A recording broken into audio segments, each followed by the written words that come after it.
Virgo's, आपका एक retreat का टाइम है। रिट्रीट से मेरा मतलब ये आप हीलिंग कर रहे हैं, आप रेस्ट कर रहे हैं, आपके शैडो वर्क बहुत ज़्यादा कर रहे हैं। शैडो वर्क हम किस चीज़ को बोलते हैं? शैडो वर्क हम बोलते हैं हमारे जो कभी कभी सबकॉन्शियस थॉट्स होती हैं, या हम अंदर ही अंदर कुछ चीज़ों से फियरफुल होते हैं या कुछ चीज़ों से घबराते हैं, वो चीज़ें आपकी सरफेस पे आना शुरू हो जाएंगी।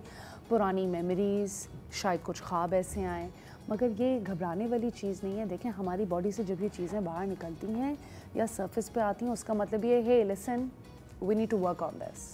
सो it's that kind of a situation for you, right? आपने एक स्पिरिचुअल ग्रोथ और रीसेट का टाइम आपकी ज़िंदगी में आ गया है। आपके अंदर एक बड़ी क्वाइट सी पावर है जो कि डेवलप हो रही है। पिछला कारमा आप क्लियर करने की कोशिश कर रहे हैं with respect to whatever is coming up.